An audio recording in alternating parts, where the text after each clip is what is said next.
Hey, how's it going guys? Reed here and welcome to ReadReborn. Hope you guys are having a brilliant day. In today's video I'm making a guide on gathering and crafting in Riders of Icarus, just how it works, what you need to do to level it up, and basically just an overview of crafting in the game. So first up we're going to talk about gathering. Gathering is getting all your basic materials for crafting such as ores, grass, meat, cloths, stuff like that. And to get all of these items you need to get them through either killing monsters or gathering them when out in the world. Now one thing I would 100% recommend when gathering is that you turn on the collectibles sort of icon. So in the top right of your map in this tiny little settings button, by default it's turned off, so you want to hit that settings button and turn it on. Now as you will instantly see on my map, we've got all of the sort of gatherable items in a close vicinity of me. So as you can see we've got some copper here, some poron mushrooms, and basically it just tells you all of the gatherable items that are near you. So basically as soon as you turn that on you can see everything, and if you're just sort of heading to a next quest or something you can just like run over and gather some items. There is actually gathering levels. If we just hit C, there's sort of gathering proficiency. So stage 1 all you have to do is gather 5 items, and then stage 2 all you have to do is gather 40 items. And as far as the game goes, that's as far as you can get at the moment. Obviously the game's only been out 3 days, so I'm pretty sure that will get higher in the future, but for now that's as far as you can get, and that is literally all you need for gathering. Literally just turn on that icon, that filter thing, and then you can run around in the world and gather items. So if you quickly have a look, you'll see pretty much every single thing in all of the crafting things, all of the crafting professions, which I'm going to talk about in a sec.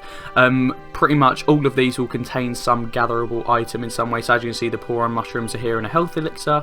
If we look at another potion, yet poron mushrooms, scroll down a bit, poron mushrooms, cooking, meat's obtained from killing monsters, cloths obtained from killing like monsters that wear clothes and stuff like that. So it's all pretty self-explanatory, but yeah, that's pretty much gathering. Obviously you can get stuff in the world, either go and gather it or kill monsters to get it, and it's used as basic items for crafting.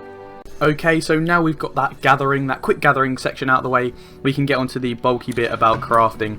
So if we hit N by default on the keyboard, we're brought up with the crafting screen, and there's 6 different crafting professions in Riders of Icarus. So we've got weapon crafting for weapons, obviously armor crafting for armor, jewelry crafting for like accessories such as rings and necklaces, barter crafting for equipment for your familiars, your mounts and stuff, and also marks that help you tame sort of rare mounts in the world, alchemy for potions, not only for health but like stats, and then cooking is for food, which is like regen over time when you're out of combat. So in today's video, just for the sake of the video, we're going to be doing some jewelry crafting.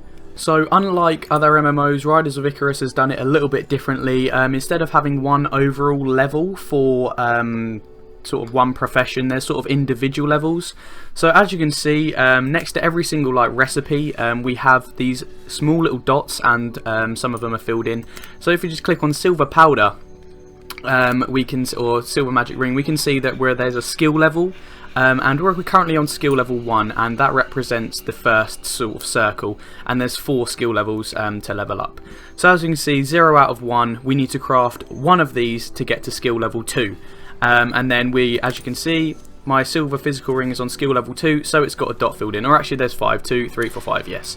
So we're going to make some silver powder and level it up and show you how that works. So we only need to craft 1 more to get to skill level 2, and we've got our silver ore which we mined out in the world, and if you hover above it, it tells you where it can be found and where it can be mined. And then we also need some crude solvent, and it tells you here it's obtained from the jewelry merchant. So if we just go to this person and then obtain some crude solvent, we'll buy a couple. And then we head over to the crafting station. Most crafting stations are found in any major town and obviously the city.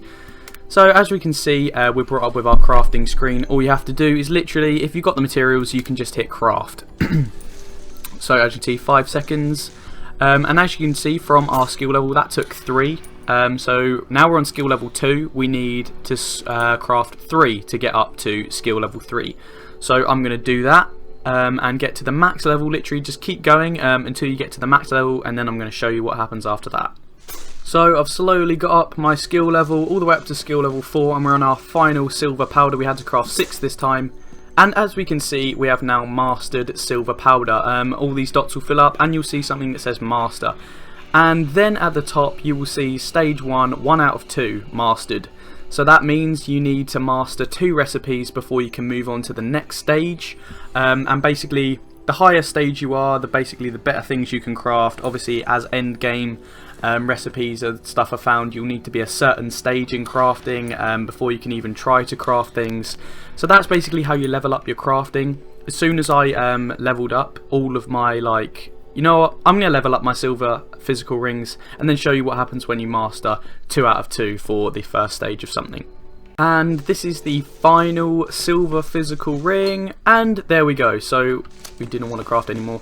So as we can see, we have mastered stage 1. We've crafted 2 out of 2 recipes. Now all we have to do is head over to the main crafter, and then as we can see, we train jewelry crafting. It costs a little bit to increase our stage, but now we can craft stage 2 items. So as you can see, we've unlocked a ton more recipes. Now including gold power and gold physical rings, which is now for level 20, and as far as I'm aware I think stage 2 is the highest it goes, although I'm not too sure. I haven't got anything past. I've nearly got to stage 3 if I can with my cooking, but now we're on stage 2. You just basically keep doing that and keep learning more recipes. Recipes can be obtained through monster drops, just like rare monster drops, and through dungeons, and also through the auction house you can sell some recipes. So yeah, anyway guys, that is basically an overview of crafting and gathering. I've showed you how you guys can go gather stuff in the world, and sort of what drops what and how you can get different items for crafting. I've showed you all the different crafting professions and basically how it works. The fact that you have each recipe has a skill level, and you have to get up those skill levels to the max level before you become mastered in a stage. And then as soon as you've done that for however many recipes you need to master for that stage, you can move on to the next stage and unlock some more recipes and stuff.